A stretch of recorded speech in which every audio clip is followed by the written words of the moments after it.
Olá, pessoal! Sejam todos bem-vindos a mais uma de nossas aulas do nosso curso de Física.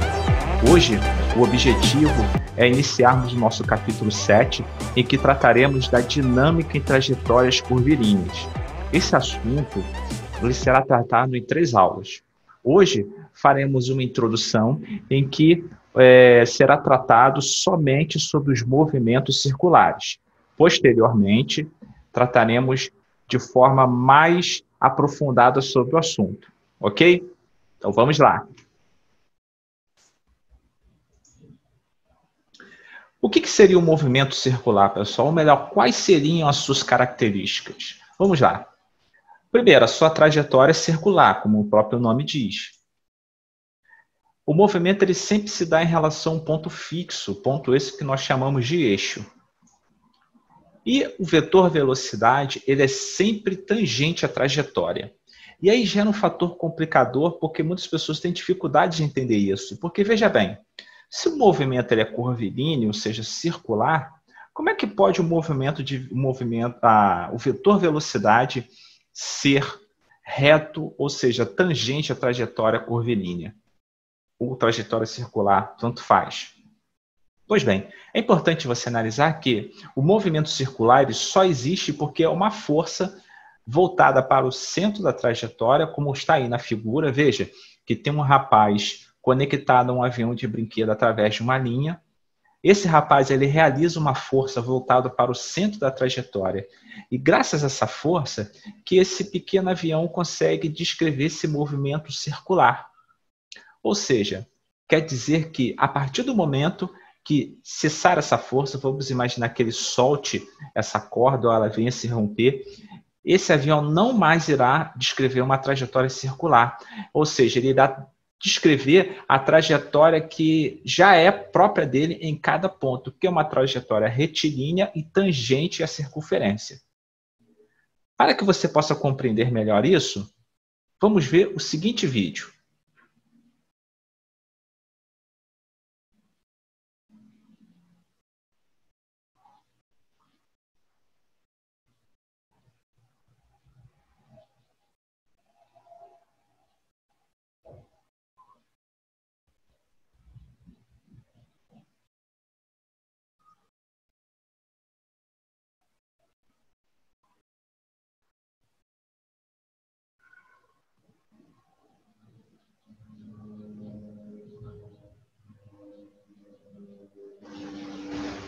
Como vocês viram, enquanto aquela bolinha estava dentro do aro, ela descrevia um movimento circular, porque o próprio aro impulsionava ela para o centro da trajetória.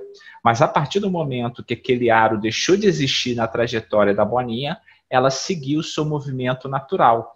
Na verdade, é isso que nos diz a primeira lei de Newton, a lei da inércia, que todo corpo tende a manter seu estado natural de movimento. E quando nós falamos de estado natural, leia-se vetor velocidade.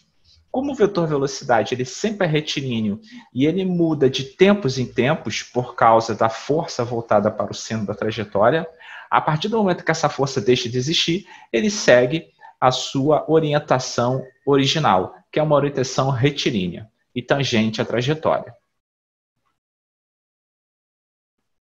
Bom, pessoal, do movimento circular uniforme, essa palavra uniforme, o que ela representa para a gente? Que o módulo, ou seja, o valor da velocidade é constante. Lembre das nossas aulas de movimento retilíneo uniforme? Aliás, se você está chegando aqui pela primeira vez nesse canal, eu sugiro que você, através do card aqui em cima, assista lá o nosso primeiro capítulo do nosso curso de Física, em que lá eu vou tratar do movimento uniforme. Beleza? E lá no movimento uniforme, eu disse para vocês que ele assim o é por causa da constância do módulo da velocidade. Então, se você colocar um velocímetro em cada um desses corpos móveis aí, significa que o ponteiro desse velocímetro ele vai ficar parado no tempo. Isso significa que o módulo da sua velocidade é constante, ainda que ele esteja descrevendo uma trajetória circular. O que importa, exclusivamente, é o módulo da velocidade. Mas eu tenho uma pergunta, isso significa que a velocidade ela é sempre igual? Eu disse para você que o vetor velocidade ele é constante. Mas isso quer dizer que a velocidade ela sempre será igual? Não será, pessoal. Que pena. Tem alguns fatores que são importantes traçar-se aqui. Vamos lá. Ter o módulo da velocidade constante não significa dizer que a velocidade é constante. E por quê, pessoal? Velocidade é uma grandeza física vetorial. E todo vetor ele tem três características básicas, que são o módulo, ou seja, o seu valor, a sua direção e o seu sentido. No movimento circular uniforme, a única coisa que se mantém é o módulo da velocidade. Mas a direção ela muda constantemente. Olhe para essa figura abaixo. A direção do vetor velocidade é sempre tangente à trajetória circular. Por conta disso, a sua direção muda o tempo todo. E se a direção do vetor velocidade muda, consequentemente, a velocidade ela não é constante, ela muda no tempo. E já que estamos falando de trajetória circular, é importante traçarmos aqui o conceito de perímetro. O que é o perímetro, pessoal? É o comprimento de toda a trajetória circular. E o comprimento ele é dado pela seguinte equação. Você pega 2, multiplica pela constante π, e isso tudo você multiplica pelo raio da trajetória. E aí você tem o valor do perímetro. O que isso significa? Perímetro e raio da trajetória são diretamente proporcionais. Portanto, quanto maior o raio, maior será o perímetro. Veja o seguinte exemplo. Imagine que você queira calcular o perímetro de uma praça. Essa praça ela tenha como raio 50 metros. Então, o que você vai fazer? Vai pegar o 2, vai multiplicar por π, 3,14, né, em valores aproximados, e multiplica isso por 50. Como 50 se dá em metros, né, unidade de medida em metros, o perímetro dessa praça é de 314 metros. E aí, em nosso primeiro exercício, eu peço para que se considere uma trajetória circular cujo raio seja de 40 metros. O módulo da velocidade de escalar em metros em metros por segundo de uma pessoa que realiza 4 voltas em 48 segundos será igual a quanto? Eu peço para que você considere o π como 3, para facilitar os cálculos. E se por acaso, no exemplo que eu já dei para você anteriormente, já foi o suficiente para você compreender bem o assunto, eu sugiro que você dê um pause agora no vídeo, faça as contas por si só e verifique se o resultado que você irá alcançar será o mesmo que te será apresentado agora mesmo. E aí, eu vou pegar, para resolver a questão, vou pegar os dados que a questão me dá. 40 metros de raio, 4 voltas, que é a quantidade de voltas, né, e o intervalo de tempo, 48 segundos. Se eu tenho que 4 voltas se dá em 48 segundos, então uma volta será em quantos segundos? Uma regra de 3 básica. Eu vou pegar o 4, vou multiplicar por x, e o 48 por 1. Depois eu pego o 48 e divido por 4 e vou ter 12. Ou seja, cada volta é realizada em 12 segundos. Calculando o perímetro de uma volta, eu vou ter que 2 vezes 3, pedir para que π seja considerado 3, multiplico tudo isso por 40, eu vou ter 480 metros. Então, o perímetro da trajetória circular, no exemplo dado, é de 480 metros. E, aproveitando-se daquela equação horária da posição do movimento uniforme, eu tenho que a velocidade é o deslocamento dividido pelo tempo. E que deslocamento é esse? É o próprio perímetro da trajetória circular. 480 dividido por 12, eu vou ter 40. Ou seja, a velocidade em cada uma das trajetórias circulares é de 40 metros por segundo. E aí é importante nós definirmos a grandeza posição angular. O que significa, pessoal? É uma localização numa trajetória circular.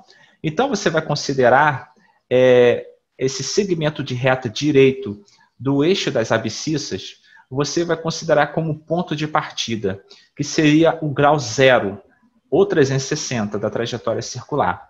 E a partir do momento que você movimenta esse segmento de reta no sentido anti-horário, segmento esse que nós podemos chamar de fasor, por exemplo, movimenta ele no sentido anti-horário, você tem uma variação da posição angular, você tem um deslocamento angular. E esse deslocamento angular você pode calcular da mesma forma que você calcula no deslocamento linear. Lembre que deslocamento linear é sempre uma posição final menos a posição inicial. Então, se você sai do 0 e chega ao 30, você pega 30 menos 0, você vai ter 30 metros de deslocamento. A partir do momento que você está tratando de posição angular, se você sai da posição 0 grau e chega, por exemplo, à posição 45 graus, você pega 45 menos 0 e você tem um deslocamento angular de 45 graus. No entanto, no Sistema Internacional de Medidas, nós não costumamos utilizar o grau com unidade de medida para deslocamento angular. Utilizamos o radiano. E como que a gente encontra essa relação, pessoal? Aí eu já apresento para vocês uma tabela em que já apresenta uma correlação entre os diversos valores. Quais são os valores mais importantes que você tem que saber? Primeiramente, que em graus, uma volta completa significa um deslocamento angular em graus de 360 graus. Já em radianos, você vai ter 2 vezes π, ou seja, 360 graus equivale a 2π radianos.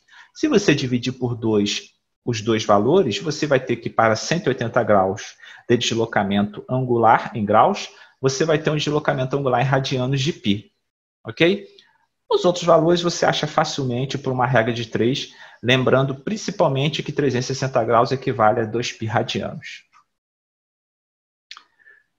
Da mesma forma que temos uma variável para movimentos, para deslocamentos angulares, teremos também uma variável para a rapidez angular, que nós podemos chamá-la de velocidade angular. E o que seria a velocidade angular, pessoal? Seria a variação da posição angular dividida pelo tempo. O que é velocidade linear? Né? O deslocamento linear dividido pelo tempo. Então, a velocidade angular vai ser o deslocamento angular dividido pelo tempo. Por isso que nós podemos achar valores de velocidade angular ou em graus por segundo ou em radianos por segundo. E representamos a velocidade angular por uma letra grega chamada ômega. No exercício 2, eu peço para que você considere um corpo que realiza um movimento circular e ele descreve um ângulo de 3π dividido por 2 radianos em 2 segundos. Qual seria, então, a sua velocidade angular média? Quais são os dados que a questão me dá? Deslocamento angular de 3π dividido por 2 radianos. O intervalo de tempo é 2. Qual será a sua velocidade angular? A velocidade angular é o deslocamento angular dividido pelo tempo. 3π sobre 2 dividido por 2. Lembra daquela regra matemática que divisão de frações, eu repito a primeira e multiplico pelo inverso da segunda. E como resultado de tudo isso, eu vou ter que a velocidade angular será de 3π dividido por 4 radianos por segundo. Para o terceiro exercício, eu tenho um corpo que se movimenta de forma circular e a sua velocidade média é de π sobre 2 radianos por segundo. Calcule em quanto tempo ele descreverá um ângulo de 50π radianos. Os dados que a questão me dá é a sua velocidade angular média, π sobre 2 radianos por segundo, e o seu deslocamento angular será de 50π radianos. Desta forma, eu lanço mão daquela equação em que me é dito que a velocidade angular é o deslocamento angular dividido pelo tempo. Eu faço uma troca de posições, eu passo o intervalo de tempo para um lado e troco com a velocidade angular. E aí eu faço simplesmente a substituição de valores para o deslocamento angular 50π radianos e a velocidade de π sobre 2 radianos por segundo. E faço aquele mesmo processo que na questão passada. Divisão de frações, eu repito a primeira e multiplico pelo inverso da segunda. Com isso, eu vou ter 100π dividido por π, faço a divisão do denominador e do numerador por π e chego ao resultado 100. 100 segundos é o tempo que é levado para percorrer todo esse deslocamento angular numa velocidade de π sobre 2 radianos por segundo. No exercício 4, tem-se uma partícula que descreve uma circunferência com velocidade angular constante de 2π radianos por segundo. Qual o ângulo em radianos que ela descreve em 30 segundos? Mais uma vez, eu anoto os dados que a questão me dá. Velocidade angular média, 2π radianos por segundo. O intervalo de tempo é 30 segundos. E o que se quer saber é o deslocamento angular. Não assumam mais uma vez da equação que velocidade angular é o deslocamento angular dividido pelo tempo. Faço uma substituição de posições em que eu pego o ΔT e passo ele para o outro lado multiplicando o ômega. E aí faço depois a substituição de valores. Velocidade angular 2π e o tempo 30. Multiplico um pelo outro, eu vou ter que o deslocamento angular será de 60π. 60π radianos, ficou faltando aí, me perdoe. Bom, qual seria a relação entre as variáveis, sejam elas lineares ou angulares? Veja que no movimento angular, eu tenho a posição que é dada em metros, eu represento pela letra S. A velocidade escalar, linear, ela se dá pelo deslocamento linear dividido pelo tempo, e o resultado disso se dá em metros por segundo, ou quilômetros por hora, tanto faz. E no movimento angular, eu tenho que a sua velocidade é o quanto que eu me desloquei angularmente, dividido pelo tempo. E a minha resposta será em radianos por segundo ou graus por segundo. Agora vamos lá. Lembra daquela primeira equação que eu passei para vocês, que o perímetro é igual a 2π vezes radianos? Vamos entender bem essa equação. O que é o perímetro, pessoal? É a posição que um corpo descreve após uma volta completa. Ou seja, é o deslocamento angular completo, que são 300 que se dá quando você percorre 360 graus ou 2π radianos. Então, se eu pegar o deslocamento linear completo e para achá-lo, o que eu faço? Eu pego o quanto que ele se deslocou angularmente, ou seja, 2π radianos, e multiplico pelo raio. Então, é sempre isso. O deslocamento linear ele vai ser igual ao deslocamento angular que ele desenvolveu, multiplicado pelo raio. E esse mesmo princípio eu posso adotar para o cálculo, para a relação entre velocidade linear e velocidade angular. Porque, veja, nessa primeira equação, eu tenho que o deslocamento linear ele é igual ao deslocamento angular multiplicado pelo raio. Portanto, a velocidade linear ela também será igual à velocidade angular vezes o raio. Conseguiram entender essa comparação? Se vocês não conseguiram, deem uma melhor olhada na tabela e que vocês perceberão isso. É sempre uma unidade linear que será igual a uma unidade angular, porém semelhante a esta, multiplicado pelo raio.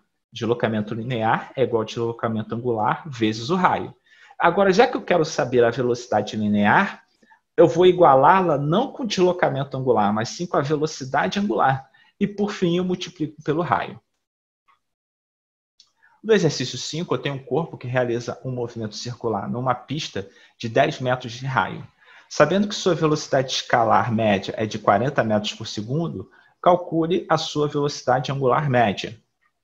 Então, vamos lá. O raio é de 10 metros por segundo, velocidade escalar 40 metros por segundo. Qual será a sua velocidade angular? Então, vou pegar uma grandeza física linear e vou igualá-la com a grandeza física angular semelhante a ela e vou multiplicar pelo raio. Ou então eu terei 40 metros por segundo, substituo pela velocidade linear, vai ser igual à velocidade angular multiplicada por 10. Pego 40 dividido por 10 e vou chegar ao valor de 4. Então, a minha velocidade angular será de 4 radianos por segundo. No exercício 6, eu peço para que você considere um veículo numa pista circular cujo comprimento seja de 900 metros. Quais seriam os seus valores de velocidade linear e angular, caso o espaço de tempo, o intervalo de tempo, para uma volta completa fosse 30, 45 e 60 segundos? Em todas essas circunstâncias, eu peço para que você considere a velocidade constante e π igual a 3. Então, vamos lá. Dados: deslocamento em cada volta 900 metros. O intervalo de tempo em cada volta foi pedido para que você analise em 3 circunstâncias, 30 segundos, 45 e 60. E a velocidade linear e, consequentemente, angular serão constantes. E o π será considerado 3. Então, vamos lá. Qual será o raio da pista? Vamos lá. O perímetro é igual a 2 vezes π vezes r. Então, se eu tenho que o perímetro é 900 metros, então eu vou ter 2 vezes π, que é 3, vezes o raio. 2 vezes 3 dá 6. Eu passo para o outro lado dividindo 900. Então, eu sei que o raio da pista, em qualquer uma das circunstâncias, será de 150 metros. A velocidade linear é sempre igual à velocidade angular dividida multiplicada pelo raio. Portanto, a velocidade angular será v dividido pelo r. Se nós considerarmos o intervalo de tempo igual a 30, eu vou ter que, para um deslocamento de 900 metros, no intervalo de 30 segundos, 900 por 30, eu vou ter 30 metros por segundo. Portanto, se eu quiser achar a velocidade angular nesse caso, eu vou pegar o 30, que é a velocidade linear, vou dividir por 150, que é o raio, e vou chegar ao resultado de 0,2 radianos por segundo. Agora, se eu quiser considerar um tempo maior, 45 segundos, eu vou ter que a velocidade linear será 900 dividido por 45, 20 metros por segundo. Assim, eu pego esse valor de 20 e substituo na relação entre velocidade angular e velocidade linear.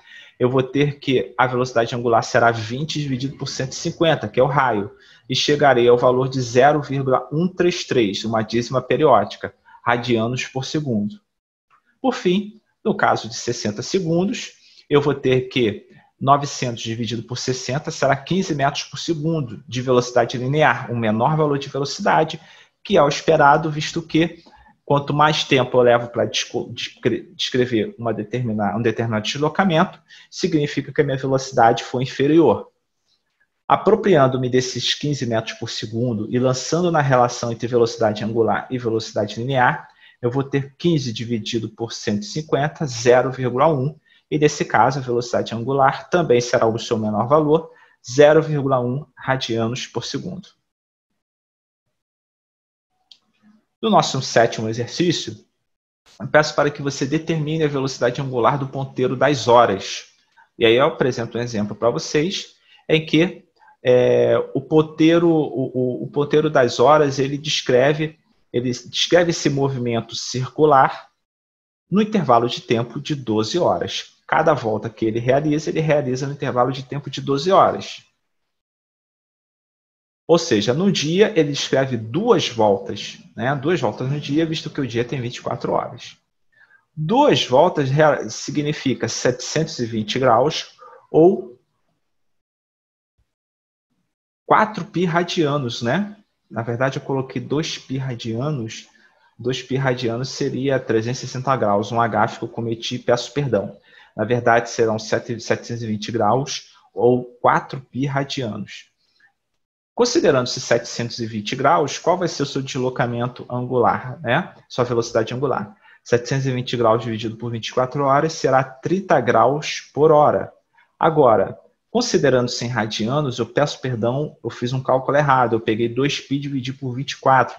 Na verdade, seriam 4 π radianos dividido por 24. E o resultado disso não seria π sobre 12, mas π sobre 6 radianos por segundo. No nosso 8º exercício, sabe-se que a Terra pode ser considerada uma esfera de raio aproximadamente igual a 6.400 km. Eu peço que você determine, na letra A, qual será a velocidade angular de um ponto na superfície terrestre sob a linha do Equador, levando em conta o movimento de rotação ao redor do eixo imaginário que passa pelos polos do planeta Terra. E na letra B, eu peço para que você determine a velocidade escalar linear do ponto citado no item anterior. Considere que π é igual a 3. Para a letra A, eu tenho que a velocidade angular de um ponto na superfície terrestre sob a linha do Equador, levando em conta o movimento rotacional ao redor do eixo imaginário que passa pelos polos. O raio do planeta Terra, considerando ele uma esfera, será de 6.400 quilômetros, ou seja, 64 vezes 10 elevado a 5 metros. O seu deslocamento angular no dia, 360 graus, ou 2π radianos, e o intervalo de tempo é de 24 horas, que, para chegar em segundos, eu tenho que multiplicar por 3,6.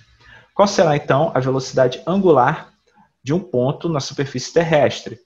Velocidade angular é o deslocamento angular dividido pelo tempo, 360 graus dividido por 24 vezes 3.600. Então, eu vou ter 1 dividido por 24 vezes 10. Então, eu vou ter 1/240 avos de graus por segundo. Na letra B, eu peço para que você calcule a velocidade escalar.